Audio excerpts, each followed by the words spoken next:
कहते हैं भाई जब मालदेव अटैक कर रहा था, चारों तरफ अटैक कर रहा था इधर उधर, मालदेव ने इधर आपके अटैक कर दिए, शिवाना पर कर दिया, बहादुर पे कर दिया, जैसलमेर पे भी अटैक कर दिया। तब जैसलमेर वालों ने जैसे तैसे फलोदी देके उसे पीछा छुड़वाया था। अटैक करने के लिए गया, अटैक करने गया, जैसलमेर वालों ने कहा हम तेरे को फलोदी दे देंगे, ये धन ले तू और वापस चला जाए, लड़ाई करने की हिम्मत अभी हमारी तो नहीं। तो मालदेव एक बार तो पैसे टक्के लेके फलोदी लेके वापस आ गया। जैसे हम पढ़ते हैं बहादुर शाह रणथंभौर का किला लेकर वापस चला गया था, पढ़ते हैं, जैसे मालदेव वापस आ गया। लेकिन अब जैसलमेर वालों ने सोचा कि यार जो आदमी एक बार धन लेके वापस गया है, इस बात की क्या गारंटी है वापस नहीं आएगा। और हमने देखा था कि बहादुर शाह वापस आ गया था, तो यार मालदेव वापस भी आ सकता है, तो क्या किया जाए। तो मालदेव का कोई ना कोई परमानेंट इलाज करना पड़ेगा। तो परमानेंट इलाज तो लड़ाई है, युद्ध करो मालदेव के साथ। तो कोई बोला कि युद्ध करते तो अपना परमानेंट इलाज हो जाएगा, फिर मालदेव अपना कर देगा, शक्तिशाली आदमी था वो। क्या किया जाए। लूणकरण भाटी की राजकुमारी थी, उसका नाम क्या था, उमादेव। बेहद सुंदर राजकुमारी थी, खूब सारे राजकुमार उसे शादी करना चाहते थे, दूर दूर से रिश्ते आते थे। तो कहा क्यों ना उमादेव की शादी कर दी जाए मालदेव के साथ, तो मालदेव अपना जवाई बन जाएगा। जवाई बन जाएगा तो क्या ही अटैक करेगा अपने पे। दूसरी बात, उमादेव के लिए अच्छा लड़का चाहिए, और मालदेव से ज्यादा अच्छा राजा कौन हो सकता है। हिंदुओं का सर्वश्रेष्ठ राजा था उस टाइम में वो, तो क्यों ना अपने उमादेव की शादी किसके साथ कर दे। मालदेव के पास रिश्ता भेजा कि मालदेव जी जैसलमेर वाले अपनी राजकुमारी उमादेव की शादी आपके साथ करना चाहते हैं। मालदेव ने कहा हो मैं तैयार हूं, आप कहोगे उस दिन आ जाऊंगा मैं। तो नियत समय पे मालदेव जी की एकदम बारात पहुंची जैसलमेर के अंदर, लंबी चौड़ी बारात लेके गए मालदेव जी। 9 कोटि मारवाड़ का धनी मालदेव, इतना बड़ा राजा था, हाथी घोड़े ऊंट खूब सारे गए वहां पे। पहले एक रिवाज हुआ करता था कि जब बारात चली जाया करती थी तो महिलाएं बारात का डेरा देखने जाती, और जब महिलाएं बारात का डेरा देखने जाती तब एक गीत गाती थी, उस गीत को बोलते जल्ला। क्या बोलते थे। अच्छा, बारात का डेरा तो समझते हो आप, जहां पे बारात रुकती है उस जगह को क्या बोलते हैं, बारात का डेरा। राजकीय प्राथमिक विद्यालय रुकती तो वही है ना बारात। ये मैरिज गार्डन तो शहरों में आके देखे, वरना तो 5वीं तक वाली स्कूल होती। मार साहब का कल छुट्टी रहे टावरो, किस बात की कल बारात आसी तो टाबर 2 तरीके से राजी। एक तो मीठा मिलेगा खाने को, पहले ये मिठाई तब ही मिला करती थी जब कोई बारात आती है, होली दिवाली होती। ये पैसे अब आए हैं जाके जब अब यूं मिठाइयां घर में बनने लगी है, वरना मिठाइयों के नाम पे सबसे बड़ी मिठाई थी चावल। घर में जिस दिन चावल बन जाते ना था वो टाबर क्या राजी होते, आज हमारा चावल है। और होली दिवाली भी चावल बनाते, तो मेहमान आता तो चावल बनाया करते थे। इसलिए देख लो अभी तक भी अपने दिमाग से निकला नहीं है। आज पैसे हो गए लोगों के पास, अब लोग खूब सारी मिठाइयां लाते हैं, चमचम और कलाकंदन भगवान जाने क्या क्या लाते हैं, फिर भी शादी ब्याह होली दिवाली चावल बनाते हैं और सबसे पहले मेहमान को चावल खिलाते हैं। अब अपने बोलते हैं कि नहीं नहीं ये सगुन के हैं, सगुन के। सगुन के नहीं है, तुम्हारे दिमाग से नहीं निकल रहा, क्योंकि पहले तुम्हारे पास चावल ही हुआ करते थे और कुछ था ही नहीं। वो भी चावल भी तब जब कोई होली दिवाली या मेहमान आएंगे। दिल्ली नहीं, दिल्ली चावल बनाओ, रुपए कहां से लाओगे इतने आप। तो पहले वो बारात के डेरे भी राजकीय प्राथमिक विद्यालय हुआ करते थे, पर मालदेव जी का डेरा तो लंबे चौड़े मैदान में लगाया गया भाई साहब। तो महिलाएं जब बारात का डेरा देखने जाती कौन सा गीत गाती थी, महिलाओं द्वारा बारात का डेरा देखने जाते समय गाया जाने वाला उस गीत का नाम क्या है। कभी को दोबारा वैसे पूछ ले, बारात का डेरा देखने जाते समय गाया जाने वाला गीत क्या कहलाता है। या मेंस में कोई 15 शब्दों में खाली लिख देगा जल्ला, अब आप लिखो नीचे, तो लिख दोगे कि महिलाओं द्वारा बारात का डेरा देखने जाते समय राजस्थान में गाया जाने वाला गीत क्या कहलाता है, जल्ला कहलाता है। तो भाई जैसलमेर की जितनी महिलाएं थी वो तो जल्ला गाती गाती मालदेव जी का डेरा देखने चली गई। उमादे तो दुल्हन, दुल्हन तो घर से बाहर निकल नहीं सकती, पर जी में तो उसके भी आए कि मैं, और उसको खबरें मिल रही, नौकर चाकर आगे बताएगा अरे उमा तुम्हारी बारात क्या आई है, दूर दूर तक इतने हाथी, इतने घोड़े, इतने ऊंट। उसको लगे यार मैं भी तो देखूं मेरी बारात कितनी अच्छी आई है, पर मैं बाहर कैसे जाऊं। फिर उसको लगा कि मैं जैसलमेर के किले पे चढ़ के देख लेती हूँ, भाई किला सबसे ऊंचा, किले पे चढ़ोगे नीचे का सब दिखेगा, बारात नीचे रुकी हुई है तो मैं देख लूंगी। उमादे जब किले के ऊपर चढ़ रही थी तब उसने अचानक सुना कि एक कमरे में उसके मम्मी पापा लड़ाई कर रहे थे। उसने कान लगाए भाई क्या हुआ, शादी के दिन लड़ाई कैसे हो रही है इनमें। और उधर लूणकरण अपनी रानी को कह रहा था कि आज मालदेव जैसे फेरों के अंदर आएगा मैं मालदेव को मार दूंगा। और वो रानी बेचारी के कैसे मार दोगे, अपनी बेटी से ब्याह करना, लिच्चड़ आदमी 10 दिन पहले अटैक करने आ गया था अपने भी, फलोदी छीन गया अपने से, और इसको तो मैं मारूंगा, बदला लूंगा इसका। तो युद्ध में तो मार नहीं सकते, आज फेरों में बुला के मारेंगे। अरे धोखा है, कहां, यही करना है, ये जो तूने कहा ना ये करना है ये। अरे तो अपनी बेटी का सुहाग है तो का सती कर देंगे, किसको मारेंगे आज, किसको जिंदा नहीं छोड़ूंगा। और यदि तूने किसी को बता दिया तो पहले तुझे मारूंगा मैं। बेचारी रानी क्या करे, उसने हाथ पैर जोड़े कि मान जा डाकी, ऐसे नहीं करते। तो अब उमादे को जब ये बात पता चली, उमादे ने जब ये बात सुनी, तो अब बेचारी वो फंस गई। एक तरफ उसके पिताजी है जो कहते हैं कि उस आदमी को मारूंगा, और जिस आदमी को मारने की बात कर रहे हो वो होने वाला पति है। तो लगा मुझे किसका साथ देना चाहिए। फिर उमादे को लगा कि नहीं, हिंदू धर्म कहता है कि सगाई अपने आप में आधा विवाह होता है। मालदेव जी मेरे पति हैं, मेरे पति को बचाना जरूरी है। और उसने मालदेव जी के पास एक मैसेज किया, चिट्ठी पहुंचाई मालदेव जी के पास कि मालदेव जी आज जब फेरों के अंदर आओ तो थोड़े चौकन्ने रहना, आपके साथ यहां पर विश्वासघात किया जा सकता है, मेरे पिता आपके साथ ऐसा ऐसा कर सकते हैं। मालदेव जी चिट्ठी पढ़ के मुस्कुराए। मालदेव जी ने कहा पहली बात, इनसे तो मैं वैसे ही नहीं मरूंगा, फिर भी तूने मैसेज कर दिया, थैंक यू। फिर मालदेव जी ने अपने साथ बारात में 2 बॉडी बिल्डर गए हुए थे, जिम विम जाने वाले भाई टाइप के लोग, उन 2 को कहा कि तुम दोनों का एक ही काम है। क्या काम है कि जब तक मेरे फेरे नहीं हो जाए लूणकरण को लेके बाहर बैठे रहना। भाई इस बात का पता केवल किसको है, लूणकरण को। लूणकरण को फेरों में मत आने दो, फेरे होने के बाद में देख लूंगा अपने आप। फेरों में आदमी का ध्यान नीचे स्वाहा करे, पीछे से मार दे कोई, तो कहा भाई इतने देर रख लेना। उन दोनों ने कहा चिंता ही मत करो आप। मालदेव जी आए, तोरण पे आए। मालदेव तोरण तो समझते हो, तोरण मारने के लिए, तोरण मारने आते हैं तो कई देर तो वहां वैसे ही टाइम लग जाता है। लुगाइयां भगवान जाने क्या क्या करती रहती, कभी इधर से नापती है, करती रहती है लुगाइयां ऐसे नापने जोकने के काम करती रहती है, कभी वो झुनझुना सा बजाती है, कभी चावल के दाने फेंकती है। पहले क्या हुआ करता था कि सगाइयां करने के लिए कोई डोकरे गए, किसी गांव में गए हुए थे, वहां देखा लड़का, देखा ये जिनके घर पे बैठे थे, उन्होंने कहा ये हमारा पोता है, कि चलो तो हमारे पोती है, ब्याह कर दिया। जब बड़े होंगे तब इनकी क्या कर देंगे अपने शादी। सगाई तो आज ही समझ लो, तो यूं 20-20 साल पहले कोई सगाइयां करके आ जाते, 15 साल पहले सगाइयां करके आ जाते।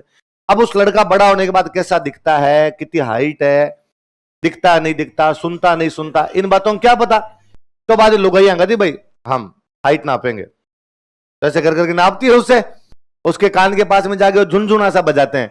इसका तो गांव में समझा के भेजते हैं दूल्हे को कि तेरे पास सासू आएगी, बाकी महिलाएं आएगी, तेरे कान के पास में आगे से झुनझुना बजाएगी, और जब झुनझुना बजाए तब तू कान ऐसे कर लेना, वरना मान लो ये ऐसे खड़ा रहे, फिर इसका मतलब सुनाई दे नहीं रहा है ना। तो आपने ध्यान रखना रहे, कोई जैसे यूं बजाए, क्या है इतनी आवाज कर रहे हो, ज्यादा कान खराब कर दिए मेरी। आवाज धीरे धीरे होगी पर उनको लगना चाहिए कितना तेज सुना आपको। कांच दिखाते हैं, कांच मतलब यदि आपकी आंखें एकदम सही तो कांच दिखाओ, जो पलके पड़ेंगे उसके एकदम यूं पड़ेगा, प्रकाश पड़ेगा तो यूं आंखें आगे, अरे अरे साइड में तो मालदेव जी ने कई देर तो वो टोटके किए। फिर मालदेव जी फेरों के अंदर जाके बैठे। मालदेव जी जैसे फेरों में जाके बैठे, लूणकरण जी उधर से किधर से फटाफट अंदर घुसने की तैयारी कर रहे थे।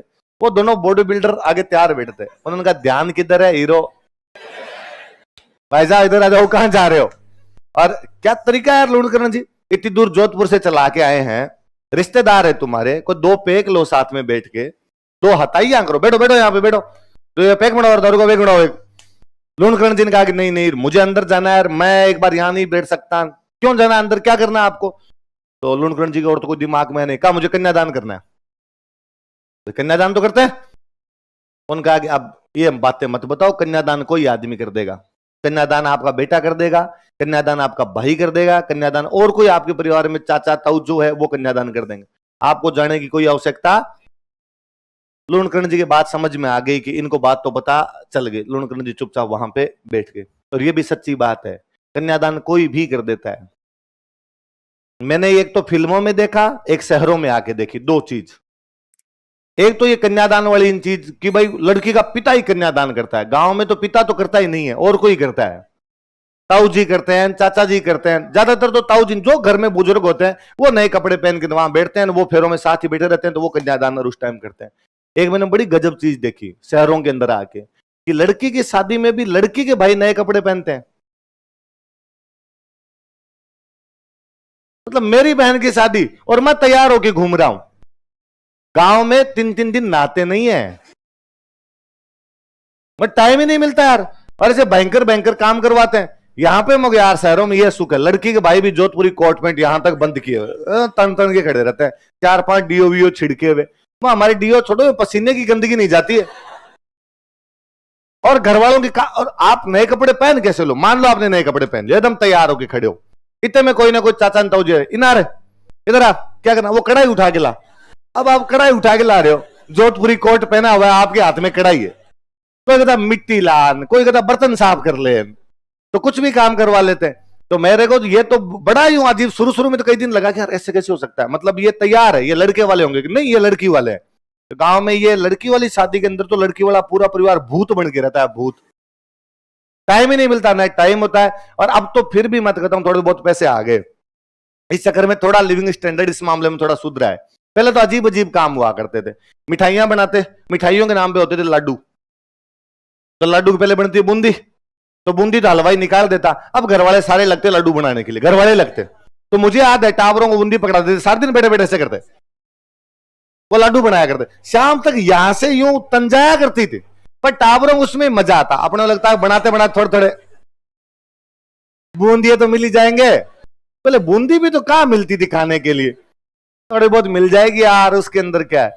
और इतने अजीब अजीब, वो तो मुझे याद है मेरे कजन सिस्टर की शादी थी, और शादी से एक दिन पहले मेहमान वगैरह एक दिन पहले आने लग जाते, तो बारात तो कल आएगी, तो टेंट वेंट लग रहा था इधर, और मेहमान वगैरह न्यू आने शुरू हो गए थे। तो कोई वो बर्तन वर्तन साफ करने के लिए एक कोई महिला थे, तो वो बाहर बैठे हुए थे, वो बर्तन वगैरह साफ कर रहे थे बाहर। वो बेचारी महिला जो थे, उनके कोई छोटा बच्चा रहा होगा, तो मैं उधर काम कर रहा था दूसरा, तो उन्होंने मुझे कहा कि देखो मैं सुबह आई थी और ये 11-12 बजे तक बर्तन वगैरह मैंने साफ कर लिए, अब मेरा छोटा बच्चा है, एक बार घर पे जाके संभाल के आ जाऊं, शाम को आपके रिश्तेदार और आएंगे, मेहमान और आएंगे, तब तक वापस आ जाऊंगी। तो मैं ठीक है, दोपहर में अपने कौन आएगा, आगे जितने सुबह आ गए अब शाम को आएंगे। वो उठ के वहां से गई, तो वो जो बर्तन साफ किए हुए थे वो अंदर रख दिए। तो ठीक है, अब ये चली गई, यहां से उठ के तो अंदर रख दो ये बर्तन ले जाके। गांव में वो होता है कि अंदर का मतलब आप वहां हो, बाहर का मतलब आप यहाँ, बीच का आंगन खाली पड़ा है, बाहर वाले कमरे अलग, अंदर वाले कमरे अलग, खूब लंबा चौड़ा पड़ा रहता है, बीच में गाय बांध रखी है आपने साइड में, रुष्ट टाइप का रहता है गांव के अंदर एकदम। तो अब वो इतने में कोई फुम्फाजी जीजाजी कोई ना कोई आगे लटकते लटकते कोई बीच में दोपहर में जैसे आए, तो गांव में एक और बड़ा जोरदार होता है, सारे बैठे रहते हैं वहीं पे, तो फिर दादाजी पहले ताऊ जी कहेंगे कि चा पकड़ाओ रे, फिर ताऊ जी अपने पापा कहेंगे अरे चा ले चा, फिर ताऊ जी अपने कहेंगे कि चा लिया, अपने अपने छोटे भाई को चैन बनाते हैं, उठ के कोई नहीं जाता, सारे एक दूसरे कहते हैं कि चा लिया चा, तो यूं करते करते वहां चा पहुंचती है वहां तक। तो वो किसी ने कहा कि लो मेहमान आए खाना खिलाओ खाना खिलाओ, मैं थोड़ा सिंसियर पड़ा, मुझे लगा यार ये चैन बनाएंगे इतनी देर में तो खाना खिलाना चाहिए इनको, और मुझे पता था कि बर्तन सारे अंदर रख दिए ले जाके, तो अपने थाली ले आते हैं, तो एक दो थाली तो वहां पड़ी थी साफ करने वाली जगह, बाकी सारी अंदर गई, तो मैं यूं लेने के लिए जा रहा था, तो पीछे पापा ने कहा लगे कहां जा रहा है, कहां तेरे खाना खिला, तो मैं वो मैं थाली लेके रहा था, तो ये पड़ी है ना, तो मैं ये झूठी है तो साफ कर ले। अब बैठ के साफ कर रहे हैं भाई, वापस तो डाकियों को कैसे कर दो आप वापस की मैं नहीं करूंगा, ये कहने के तो मतलब ही नहीं होते, वहां बैठ के आप आराम से साफ करो, बाद में उनको खाना खिलाओ। तो लड़की की शादी में गांव के अंदर तैयारियां नहीं की जाती, नए कपड़े नहीं पहने जाते, ये शहरों वालों के सुख है आपके। तो वैसे कि वैसे भाई लूणकरण जी को तो वहीं बिठाया, मालदेव जी अंदर फेरे ले रहे थे, आराम से मालदेव जी के फेरे अपने संपन्न हुए, संपन्न होने के बाद मालदेव जी की बारात दूसरे दिन रवाना होने लगी। पहले जब राजकुमारियों की शादी करते तब उनके साथ में काम करने के लिए लड़कियां दिया करते थे, दासियां दिया करते थे। तो जब उमादे को भेज रहे थे तो उमादे के साथ में एक दासी भेजी गई थी, उसका नाम था भारमली। क्या नाम था?